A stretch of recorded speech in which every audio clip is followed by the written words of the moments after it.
Hello guys. So ngayon ulitin natin yung no, yung video kahapon at walang audio guys. Pasensya na po sa abala. Ayan. At unahin natin yung top trending stocks kahapon. Ayan. Unahin natin. SPNEC. So una dito guys, kung titingnan natin, still nasa loob ng resistance pa din, Okay. So, it means kahit na nasa resistance, still pwede pa rin mag-rally to because hindi pa naman siya overbought.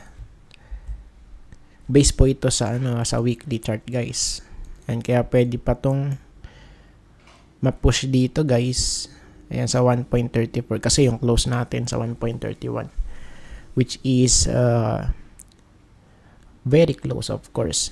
And kung titingnan natin, still meron tayo ditong gap down, guys. Okay. So possible kung kung mag-extend guys hanggang dito. So pwedeng ma-hit to 1.44 So, just in case lang na mag-rally, of course, we need at least mga 10% lang. Ayan. 10%, of course, mapipild na yung yung gap natin, guys, Ayan.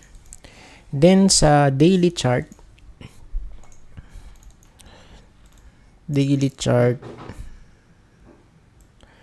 so, nag-close ng berde. Tingnan natin kung magra-rally ulit dito, mag-retest sa 1.34. Even though na overbought na to. Let's see. Okay. So, kung pa lang, entry pa lang kayo, medyo ingat lang dito kasi overbought na nga No? Ayan. Okay, from here, kung i-check natin yung sa daily time frame, okay po siya. Ayan. Because yung yung price po natin is nasa taas na ng 200-day moving average. Ayan. So, good siya pag ganyan yung setup. Next, SECB. Check natin to. SECB. Super solid nung breakout na to guys. From here, 60.97 and nag-close sa may 71.8. And kung i-check natin, may trend line tayo dito since pandemic December 2020. Nag-start yung kanyang dito. Series of retests.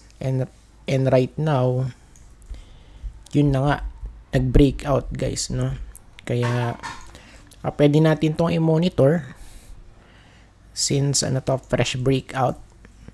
Of course, pwede pa tong maghanap ng resistance bago mag-pullback guys. And I think pwede ditong mag-rally, as high as 74. Ayan, kasi dito yung mga touches niya, Ayan, 1, 2, 3, 4, 5 dito possible. Okay. Then, pagyari nun, so maybe pwede tayong mag-pullback. Ganyan. Okay, tapos ganyan.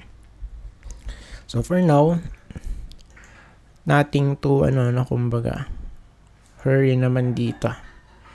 So, hindi po tayo dapat magmadali. Since fresh breakout pa lang naman to Of course, magkakaroon ng pullback yung panigurado. Ayan.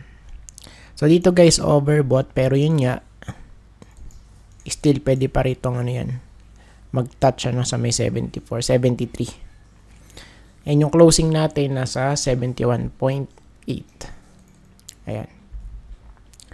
Next, MAC. Check natin yung MAC. For MAC, let's see, nag-close sa taas ng 200, pero ang ano dito problem, nasa resistance siya. Of course, sa horizontal. Ayun o. Medyo ano to. Medyo strong resistance to. Major na mako-consider. No? Since 2002, hindi makapanik, no? Ayun, no? Retest, rejected, retest, rejected. Okay, tas medyo nag-sideways dito. Accumulation, then push ulit, retest, rejected. Okay. So, isa lang ipatutungan na to, guys. Pagka hindi po breakout, so sa malamang pwede tayong bumalik dito as low as 4.12 or sabihin natin sa 4.1, guys. No? Ayan. So, overall naman, yung kanyang big picture, sideways na to na mako-consider. Ayan.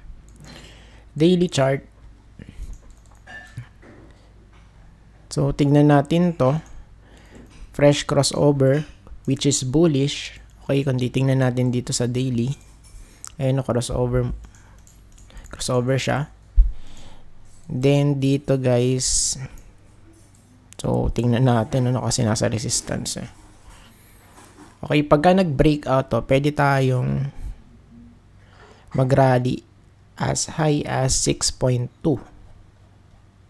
So, pwede dun guys. Pero yung ano na to, mid na to guys. Of course, pwede pa tayong mag-add ng resistance dito eh. 5.7 at least. Ayan, no? 5.7. Pagka nag-breakout.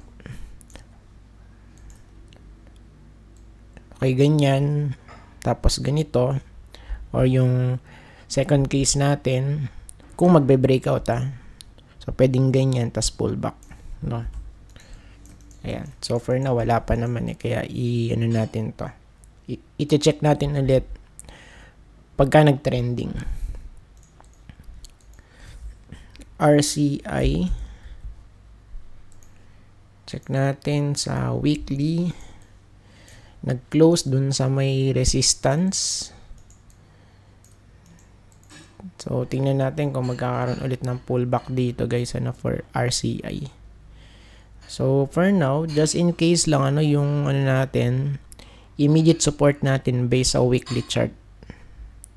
Sa may 3.1 guys, at least doon Yung closing niya 3.57. Ayan. So, yung closing nandito sa may resistance and yung support na sa 3.1. Somewhere here. Ayan. Then, sa daily chart, hindi pa naman overbought. So, tignan natin to. No? For me, medyo maganda yung kanyang structure. Ayan Okay. So, mukha siyang inverse, head and shoulder pattern. So, of course, kailangan nating mag-breakout muna dito sa may resistance. Ayan. Next, MWC. So, typical dito, hindi naman nagte-trending to eh. Ayan, pero nung pandemic, nag-trending to guys. MWC. So, ngayon, okay, pag-check natin, nag-close dun sa may taas ng resistance, which is good. So, wag lang sanang babalik, sa baba. Ayan, kasi, to mukha ng, bearish divergence, guys, Ayan, lower high dito. Okay, tas dito, higher high. Ayan, Ayan, kaya tignan natin, Pero overall, maganda yung itsura na to, guys. Ayan, So, mukha siyang double bottom pattern, A-DOMs and EVA, Ayan, kasi yung first bottom natin for this one, medyo pa, siya, V-shape. Tapos, yung second bottom, rounded. And so, medyo rounded, Ayan. Of course, yung confirmation natin dito yung breakout nga. And sana masustain. Ayan. Daily chart. Same here. Let's see. Okay, possible crossover. Sana lang masustain tong crossover na to, no? May possibility na mag-crossover. It means mag-extend pa to. Pwedeng ganun yung maging scenario, no? For MWC. Ayan. So, overall, maganda yung itsura niya. Based sa kanyang big picture. And last, pure gold. Pure gold, guys. Solid, nag-breakout, no? Ayan, no? Okay, tas nag-close dito sa may taas nung resistance. Okay, maganda to actually. And kung maghahanap tayo ng pinakamalapit na resistance, it's pretty obvious, guys. We have a resistance somewhere here. Okay, sa area na to. 30.17, ano? Lapit dyan. Ayan. So, the question is, mag-extend pa ba? So, tignan na lang natin, ano? Ayan. Pero kung hindi, so, pwede tayong mag-pullback dito. Ayan. Sa may 28.7. Kung magra-round off tayo, no? 28.65. Somewhere here sa may loob ng green box. Ayan. Then, sa daily chart, overbought na rin dito. So, bonus na lang kung tataas pa to, no? Ayan. So, I think, tapos na tayo, guys. Ayan. Tas proceed tayo sa no? Ayan, sa may second video natin na walang audio.